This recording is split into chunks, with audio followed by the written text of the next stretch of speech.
안녕하세요. 아토피와 싸우는 사람들 진행하는 오원장입니다. 지난 시간 우리는 과립구 중에서 호중구에 대해서 공부했습니다. 그리고 보체계에서도 다뤘고요. 호중구, 그리고 보체계, 컴플리먼트 시스템. 이 호중구는 골수에서 나오는 백혈구 패밀리에서 과립형과 무과립형으로 나눴을 때 이 과립형 삼형제 중에 하나였죠.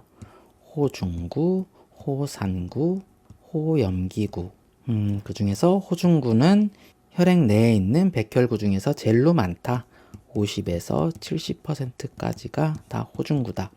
얘들의 특징은 우리 몸이 조직에 침입이 발생하면 가장 먼저 달려가서 백병전을 치르는 땅개, 그 군인이었고, 혈관 안에 있을 때는 땡구리 형태로 있다가 침입이 발생하면은 조직 근처의 혈관에서 혈구 누출, 다이아페데시스를 통해서 혈관 밖으로 혈관 벽을 뚫고서 뿅 하고 나가서 완전 무장, 즉 아메바 형태로 형태가 바뀌면서 전투형 호중구가 되어서 이동한다고 했습니다. 그리고 이 이동 과정에서 자석처럼 호중구를 끌어들이는 것이 바로 인터루킨 8번, 그리고 인터페론 감마, 이런 애들이 화학 주성에 의한 것이라고 했죠. 케모텍시스. 그리고 호중구는 대식세포보다 많은 수용체를 통해서 적과 많이 접촉을 하고 전투 기술도 3가지나 된다고 했습니다.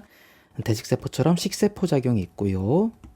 파고사이토시스, 그리고 두 번째가 물총 쏘는 거죠. 칼과립, 디그래뉼레이션. 그리고 세 번째가 네트였죠. 이거는 덫이었어요. 뭐냐면은 뉴트로필 엑스트라셀룰라 트랩, 즉 세포 외 덫을 놓아서 큰 병원체도 잡는다라고 했습니다. 그리고 이렇게 힘겹게 전투가 끝나면은 아포프토시스, 즉 세포 자살을 통해서 생을 마감하고 그 시체는 대식세포가 먹어 치운다고 했습니다. 예전에 대식세포 공부할 때 걔의 별명이 스캐빈저, 즉 청소부 세포라 그랬죠. 그걸 떠올리시면 되고, 그리고 실제 우리 피부에 상처가 났을 때 염증에서 보이는 퍼스, 농, 얘네들이 바로 이 전쟁 중에 죽은 박테리아와 호중구의 시체라고 했죠. 그리고 지난 시간에는 또 하나 공부한 게 바로 컴플리먼트 시스템, 보체계였죠. 이 보체라고 하는 것은 간에서 만들어져서 우리 몸 안에 있는 물에 둥둥 떠다니면서 흐르는 병원체 위치 추적기라고 했죠. C1부터 C9까지 있는데 예를 들어서 C3를 설명을 했었어요. 보체가 이렇게 동그란 막대처럼 생겼다. 그런데 병원체를 발견했다. 그럴 때에는 이 애들이 C3B와 C3A로 나뉘어서 C3B는 병원체 표면에 다닥다닥 붙고 C3A는 다른 포식 소체들을 불러 모은다 그랬죠. 야, 이쪽이 전투 났어 하면서 소집하는 그런 역할을 한다 그랬어요. 그리고 이 보체에 고정된 C3B는 연속적으로 다른 보체들을 불러들여서 결과적으로 C9까지 오게 되면은 뻥 하고 구멍을 뚫게 된다. 그게 어디다 쓰지? MAC라고 했습니다. Membrane Attacking Complement, 막 공격 복합체를 형성해서 병원체에 손상을 입힌다. 이 구멍 뚱 뚫리면은 여기에 물 들어가니까 병원체가 살기가 힘들겠죠. 건강을 유지하기가. 예. 그런 내용까지 공부를 했습니다. 그리고 이번 시간 공부할 내용은 이 삼형제, 호산구, 호염기구, 호중구 이 셋 중에서 호산구입니다.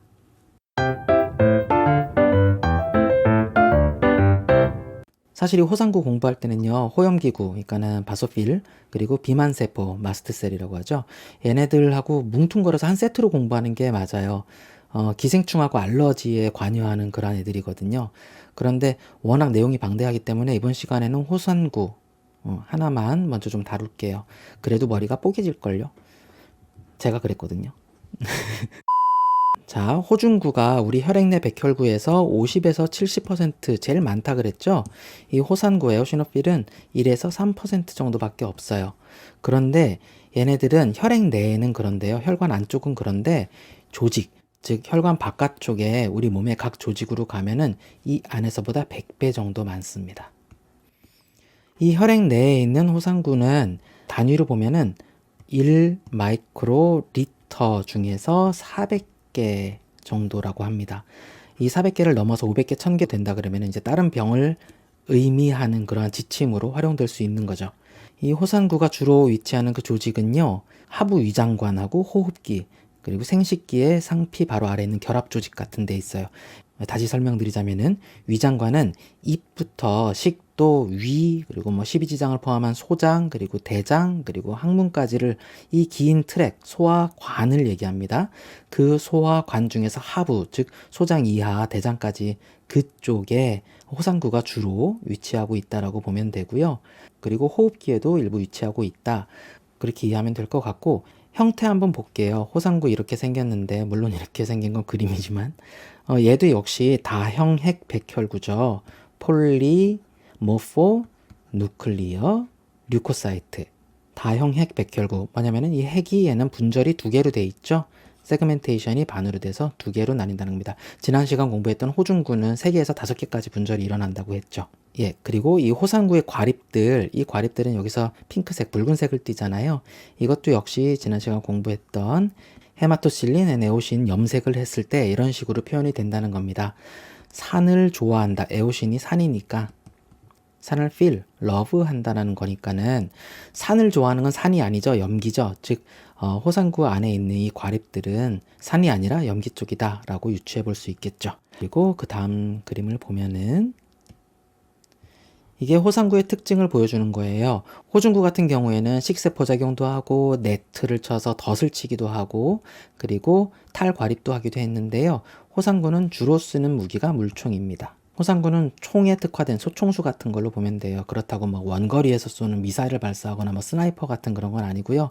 직접 그쪽에 가서 과립을 쫙 뿌리는 겁니다. 이 그림 조금 확대해서 볼게요. 본 매로웨이 골수죠. 골수에서 혈구 전, 그러니까는 조상세포, 프로제니터가 호산구로 이렇게 분화되고 여기서 다형 핵이 분절되는 것까지 완성이 돼요. 골수에서. 그 다음에 혈관 안으로 들어갑니다. 혈관 안에서 떠다니다가 타겟 올간, 그러니까는 타겟 조직, 목표 조직에 가면은 호상구가 혈관 밖으로 나가게 되는 거죠. 이 조직에 가서 호상구를 활성화시키는 자극에 의해서 이렇게 탈과립이 되는 겁니다. 이 주황색 알갱이들이 세포 밖으로, 호상구 밖으로 팡 터져 나가는 거죠. 이 중간중간에 작용하는 것들, 오늘 공부할 내용들이 바로 얘들인데요. 한번 보시죠. 먼저 PAF입니다. Platelet Activating Factor. 혈소판 활성화 인자라는 건데요. 호상구를 이렇게 유인하거나 아니면 유인을 도와주는 그러한 활성 분자들이 이 PAF 말고 여러 가지가 있겠죠. 뭐 C5A 지난 시간에 공부했던 보체도 있고요. 그리고 뭐 류코트리엔 LT라고 하죠. 아무튼 이런 애들이 있는데 이 중에서 오늘은 PAF를 다뤄볼까 합니다. 이분이 누구냐면요. 자크 벤베니스트라고 하는 프랑스의 과학자세요. 이분이 1971년에 PAF를 발견했다라고 합니다. 그리고 그 논문이 이거예요. 논문 제목이 이건데요. 뭐 이거 제목만 보면은 토끼 그리고 인간 호염기구의 아나필렉시스 및 면역 복합체 침착의 새로운 매개체로 PAF를 소개하는 겁니다. 이 그림은 알러지 또는 천식에서의 반응을 얘기하는 건데요. 이건 초기 단계 그리고 그 이후 단계를 얘기하는 거죠. 알러젠에 의해서 마스트셀, 이거 비만세포죠. 비만세포의 알러젠이 이렇게 닿게 되면은 여기서 비만세포에서 PAF, 혈소판 활성화 인자가 분비되는 거죠. 물론 비만세포에서 가장 중요한 건 히스타민입니다. 아무튼 이 인자가 분비가 돼서 에오시노필, 호산구, 그리고 바소필, 호염기구, 모노사이트, 단핵구, 대식세포하고 수지상세포가 단핵구에서 비롯된 거죠. 그리고 림포사이트들이 이 PAF의 역할에 의해서 이렇게 활성화되는 거고 그 다음에 다시 또 호산구에서도 그리고 모노사이트에서도 PAF가 이렇게 나오는 거죠. 되먹임이 되는 거죠. 그래서 나중에는 만성적인 알러지로 가는 그런 그림입니다. 이 자크 벤베니스트 이분을 기억할 때 가장 중요한 게 사실 PAF가 맞는 것 같은데 사실 이분에게는 조금 안타까운 그러한 사건이 있었어요. 뭐 오늘 설명을 좀 하자면은 워터 메모리, 물의 기억이라고 하는 거죠. 이게 동종요법에서 사용되는 그러한 얘기인데요. 이분이 예전에 연구를 할 때 이렇게 비커에다가 물을 담가 놓고 여기에 IgE를 넣었어요. 이뮤노글로불린 E를 넣었다는 거죠. 당연히 이 물은 IgE가 있는 물이고 얘가 바소필, 즉 호염기구에 작용하면은 히스타민들이 방출되는 호염기구 활성화가 이루어지겠죠. 이건 당연한 거죠. 그런데 IgE를 이 물에서 완전히 희석시켰어요. 그러니까 이거는 맹물이에요. 맹물인데 이 맹물을 호염기구한테 작용을 시켰더니 또 활성화가 일어났다는 거예요. IgE가 없는데. 그래서 뭐냐? 이 물이 IgE의 성질을 기억하고 있다. 워터 메모리라고 하는 내용을 발표한 겁니다. 엄청나게 반향을 일으켰죠. 그 이후에는 검증한다라고 하는 그런 갖가지 사건들이 발생을 했어요. 결과적으로 봤을 때는 과학계에서 이분은 다구리 당합니다. 정말 불행한 결말로 끝나게 되고, 노벨상 말고 좀 조롱하는 그런 과학계의 업적이나 과학계 실험이나 그런 논문들을 조롱하는 상이 있거든요. 이그 노벨상이라고. 이그 노벨상을 2개나 받았어요, 이분이. 그렇게까지 조롱을 받으셨죠. 근데 아직까지 사실 이 동종요법에서 이 워터 메모리는 완전히 정리되지는 않았어요. 한번 이런 뒷얘기 같은 거 재밌어 하시는 분은 검색해서 이 스토리 한번 보시기를 권하고요. 아무튼 중요한 거는 이 PAF, 혈소판 활성화 인자가 호산구를 유혹하고 불러들여서 알러지 기전에 다양한 매개체로 작용한다라고 하는 게 중요합니다. 다음 회차 정도에 우리 히스타민에 대해서 공부를 아마 하게 될 거예요. 호염기구 나오니까 당연히 히스타민 얘기 나와야 되거든요. 그때 당연히 항히스타민 얘기도 나오겠죠. 그 항히스타민제는 1세대 있고 뭐 지금 우리가 많이 먹는 건 2세대거든요. 2세대 약이 바로 이 지르텍하고 시잘이에요. 지리텍에 들어있는 거는 세리티진이고 시잘은 레보세리티진이라고 하는 그런 약이거든요. 그런데 루파핀이라고 하는 약이 얼마 전에 나왔어요. 한 2년, 3년 됐나? 아무튼 이 신약인데요. 이거는요, 기존에 있던 안티히스타민 이 역할에다가 플러스 안티 PAF 작용까지 더한 겁니다. 즉 보다 더 광범위한 알러지 증상을 억제할 수 있다라고 광고하는 그런 약입니다. 자, 이 PAF 내용은 이 정도로 마무리하고요. 그 외에 또 중요한 것들 알아보도록 하죠. 그 다음에는 인터루킨 5입니다. 뭐 호상구를 유혹하는 그런 사이토카인이라고 보면 되는데요. 인터루킨 2, 3, 5, 13, 그리고 GM-CSF. 이것들이 호상구를 분화시키고 활성화시키고 그리고 호상구의 생존 기간도 늘리는 그러한 역할을 하는데요. 이 그림을 통해서 인터루킨 5에 대해서 설명을 좀 드릴게요. 이게 노멀 시그널링입니다. 인터루킨 5의 일반적인 기전이죠. 인터루킨 5라고 하는 그런 인자들이 호산구, 에오시노필의 리셉터, 인터루킨 5 리셉터에 딱 작용하면은 호산구가 활성화되는 거죠. 그런데 이 누칼라라고 하는 이거 약이에요. 그리고 신케어라고 하는 이것도 약이고요. 얘네들은 인터루킨 5가 호산구에 있는 이 리셉터, 인터루킨 5 리셉터에 작용하기 전에 먼저 인터루킨 5를 자기들이 먼저 업테이크하는 겁니다. 낚아채는 거죠. 그렇게 해서 직접적으로 이 바인딩을 억제한다, 중단시킨다 라고 하는 거고요. 그리고 페센라라고 하는 이것도 약이에요. 약 이름인데 제품명이에요. 이것도 다 제품명이고 이거는 조금 작용 기전이 달라요. 인터루킨 5가 여기 이렇게 있고요. 호산구에 인터루킨 5 리셉터가 있는데 이 리셉터에 페센라가 그냥 붙는 거예요. 그러니까 둘이 작용이 다르죠. 인터루킨 5를 얘네들은 낚아채는 거고 얘는 아니다. 내가 먼저 가가지고 여기를 선점해 버리는 거죠. 리셉터를요. 좀 자세히 보면은 누칼라라고 하는 거는 메폴리주맙, 그리고 신케어라고 하는 거는 레슬리주맙, 그리고 페센라라고 하는 벤라리주맙이라고 하는 그러한 약 이름입니다. 그리고 얘네들은 상표명이고요. 근데 특이한 게 다 주맙 이렇게 이름을 붙여놨죠. 이게 뭐냐면요. Humanized Antibody, 즉 인간화 항체. 인간화시킨 항체들, 얘네들 Y자잖아요. Y자는 항체예요. 아이고 어려울 텐데 이거 나중에 네, 아무튼 이건 나중에 쉬워질 거니까 넘어갈게요. 아무튼 이 인간화 항체로 만들어진 약물에 이름을 붙이기로 한 그런 끝에 이름을 붙이는 약속이에요. 국제 표준 이름의 기준입니다. 이 주마브라고 하는 게요. 우리 아토피에서 주사제로 나오는 두피젠트 있죠? 그거의 원래 이름은 두필루마비였죠. 마비 붙었죠. 그거 똑같은 겁니다. 자, 다시 중심으로 돌아가서 얘기하자면은 인터루킨 5가 이렇게 호산구를 활성화시키는 인자로 작용한다. 강한 작용을 합니다. 그리고 또 하나가요. GM-CSF라고 있어요. 이거를 조금 정리를 해드리는 게 좋은데 볼게요. 여기도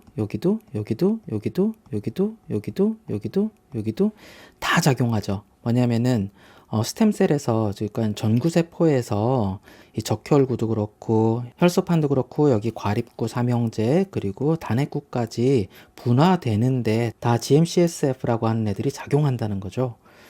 CSF는 뭐냐면요, 집단 자극 인자입니다. 콜로니 스티뮬레이팅 팩터예요. 그래서 얘네들을 이제 세 개로 나누는데요. CSF1은요, MCSF고요. CSF2는 GMCSF라고 하고요. CSF3는 GCSF라고 해요. 여기서 M은 뭐냐면요, 마크로파지 대식세포예요. 그리고 GM은 뭐냐면은 이 G가 그래뉼로사이트, 즉 과립구, 호산구, 호염기구, 호중구를 얘기하는 거죠. 그리고 M, 마크로파지 대식세포를 집단으로 자극하는 인자라는 얘기고요. GCF는 그래뉼로사이트, 즉 호산구, 호염기구, 호중구 집단을 자극하는 인자다. 그렇게 얘기하는 건데, 사실 MCSF하고 GCSF 두 개의 역할을 다 하는 게 GMCSF라는 그런 내용이죠. 근데 얘네들 뭐냐면요, 이 병원체에 대항할 군인들이 부족할 때 백혈구들을 더 많이 생산해서 보내달라고 요청하는 그런 신호물질입니다. 즉 병력 지원 요청 신호예요. 우리 영화 같은 거 보면은 경찰이 무장강도 같은 애들이랑 막 교전하고 싸우고 그럴 때 무전기로 백업, 백업 그렇게 요청하잖아요. 바로 그거예요. 그 신호가 바로 CSF 삼형제입니다. 얘네들이 태어나는 산부인과가 어디죠? 골수죠. 그 골수를 자극해서 과립구하고 이 모노사이트가 줄기세포를 생성하게 해서 혈류로 빵 방출하게 해서 지원군을 더 만들어서 보내주는 그러한 역할을 하는 당단백이 바로 CSF입니다. 자, 이렇게 해서 우리가 인터루킨5하고 GM-CSF까지 공부를 했고요. 그 다음에는 이제 케모카인. 이 케모카인이라고 하는 거는 사이토카인, 즉 세포 간의 그 전달 물질 중에서 화학적인 효과를 통해서 전달하는 그러한 애들을 얘기하는 겁니다. 그룹을 나누자면 4개 정도가 있어요. CXC, 그리고 CC, 그 다음에 CX, 3C, XC 이렇게 4가지가 있는데요. 이거 종류 되게 많아요. 그래서 이거 다 공부하는 거는 못할 짓이고요. 이 중에서 오늘 공부할 내용은 에오탁신 1이라고 하는 겁니다. CCL 11이라고 되어 있죠. CC 리간드 11이라고 하는 건데요. 이게 에오타신, EOTAXIN. 이 인간에게 에오타신 1, 2, 3가 있어요. 이게 뭐냐면은 CCL11은 에오타신 1이고요. CCL24가 에오타신 2, CCL26이 에오타신 3 그렇게 되어 있는데, 이 아토피에 관련되는 게 CCL11, 즉 에오타신 1입니다. 이 장기하고 여기는 신경 조직인데요. 신경에서도 에오타신 1이 작용을 하고 타게 돼서, 그리고 조직에서도 작용을 한다. 에오시노필 작용을 받는다라는 내용입니다. 물론 바소필, 마스트셀, 호염기구, 비만세포도 영향을 받는 거죠. 에오타신 1에 의해서. 그 다음에 논문 하나 잠깐만 보면은요. 진피층의 호상구 또는 호염구 유래 물질의 존재는 아토피 피부염 환자들의 피부 상처 조직에서 특징적으로 나타나는데, CCL11, 즉 에오타신 1이 호상구의 강력한 화학 유인제 및 활성화 역할을 하고, 인터루킨 4는 진피 섬유화 세포에서 CCL11, 즉 에오타신 1이 강한 유도체이다 라고 하는 그런 내용입니다. 그게 바로 여기 백그라운드에 담겨있는 내용이에요. 하나하나 다 읽어드리고 싶지만 제 발음은 워낙 그지 같아서 즉 아토피 피부염을 앓고 있는 환자의 피부에서 에오타신 1이 증가되어 있는 것이 많이 보인다라는 내용입니다. 다시 역으로 유추해보면은 에오타신 1은 뭐죠? 호산구를 활성화시키고 모으는 애죠. 즉 아토피 피부 병변에는 호산구 침윤이 보인다라는 거죠. 자, 이렇게 해서 호산구를 유혹해서 끄집어내서 활성화시키는 인자들까지 알아봤고요. 이번에는 호산구가 갖고 있는 과립의 무기들 한번 보시죠. 지난 시간 우리가 호중구 과립 나눌 때 1차, 2차, 3차 그렇게 나눴었어요. 1차는 아주로필, 아주로 친화성, 그리고 2차는 스페시픽 그렇게 나눴는데요. 호상구에서도 그렇게 나눕니다. 그런데 호상구의 주 무기는 이 2차 스페시픽에서 이 4가지입니다. 첫 번째 MVP. 이게 뭐냐면은 주염기 단백질입니다. 주요 염기성 단백질. 메이저 베이직 프로테인이라고 하는 건데요. 호산구에서 가장 중요한 무기입니다. 프로테오글라이칸 2라고도 하는데요. 기생충이나 포유류 세포에 대한 그 독성을 가지고 있어요. 그리고 비만세포하고 호염기구에서 히스타민을 방출하게도 유도하고요. 그 호중구와 폐의 대식세포, 알베올라 마크로파지 있죠? 걔네들도 활성화시킵니다. 그리고 얘네들은요, 임신 시 여성의 그 태반하고 임신 혈청에도 있어요. 그만큼 태아를 보호하기 위한 물질이라고 볼 수도 있죠. 그리고 ECP, 이거는 호산구 양이온 단백질입니다. 에오시노필 카티오닉 프로테인인데요. 기생충에 대한 독성, 역시 이것도 독성이 있어요. 그리고 신경 독소 작용도 하고, 역시 또 비만세포를 탈괄입시켜가지고 히스타민을 분비하게 합니다. 좀 전에 에오타신-1, 즉 아토피 피부 병변에 에오타신-1이 증가돼 있고 호산구 침윤이 보인다 라고 논문에서 봤죠. 그 아토피 피부 병변에 침착돼서 염증의 척도를 나타내는 게 그 ECP이기도 합니다.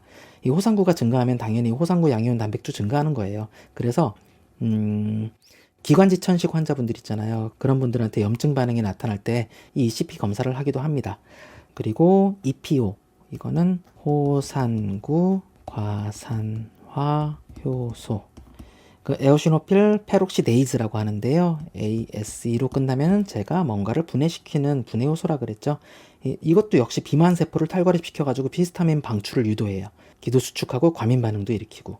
그리고 마지막으로 EDN, 이거는 호산구 유래 신경 독소입니다. 에오시노필 드라이브드 뉴로톡신, 좀 깊게 들어가면은 뭐 고든 페노미넌이라고 해가지고 고든 현상 유발인자로 설명되는 그런 논문도 있는데, 이거 그냥 복잡해서 패스. 결과적으로 이렇게 4가지 무기들이 들어있는 과립을 이 물총을 쏴서 병원체를 죽이는 겁니다. 문제는 이 과립 독소들이 방출되었을 때 기생충이나 뭐 그런 병원체한테 손상도 입히지만 반대로 우리 몸에도 손상을 준다는 거예요.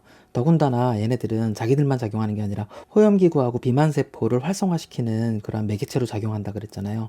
결국 그래서 알러지나 천식 발병 기전에 기름을 붓는 역할을 하는 겁니다. 이 호상구의 무기들이 오히려 역으로 나를 해치는 거죠. 그래서 천식 증상이나 치료 과정 등을 확인할 때 이런 인자들을 바이오마커, 즉 생체 호상구 활성화의 진단 기준으로 보기도 합니다. 자, 이렇게 호상구의 무기까지 알아봤고요. 호상구 역시 아포토시스해요. 세포 사멸을 통해서 죽는데요. 아까 공부했던 인터루킨5 과다하게 방출되면은요, 얘네들이 과다하게 방출되면 호상구가 바로 자연사하지 않고 자살하지 않고 오랫동안 살아요. 오랫동안 살면은 그만큼 또 세포독성 단백을 계속 분비하게 되는 거죠. 그래서 알레르기성 천식이나 뭐 아토피 증상이 시간이 지나도 완화되지 않고 뭐 계속해서 악화되는 원인이 바로 인터루킨 5 때문이라는 내용도 있어요. 그래서 이쪽에 관련된 약들이 많이 개발됐던 거예요. 아까 그 주맙 애들 있잖아요. 이걸로 끝나는 애들. 이 사진은 뭐냐면은 형태상으로 한번 보자는 거예요. 정리하기 전에. 호상구는 바이로뷸 이 2개로 나뉘고, 이것도 2개로 나뉘고, 얘는 3개 이상으로 나뉘었으니까는 아마 호중구겠죠. 자, 호염기구, 비만세포, 히스타민 그런 것들도 이제 준비가 됐는데 오늘 이것만 해도 너무 오랫동안 머리 아픈 얘기를 한 것 같아서요. 더 오래 하면은 뭐 저도 죽고 이 방송도 죽고 여러분은 절 버리시는. 아무튼 그래서 호산구에 대한 내용은 이 정도로 마무리하도록 하겠습니다. 고맙습니다.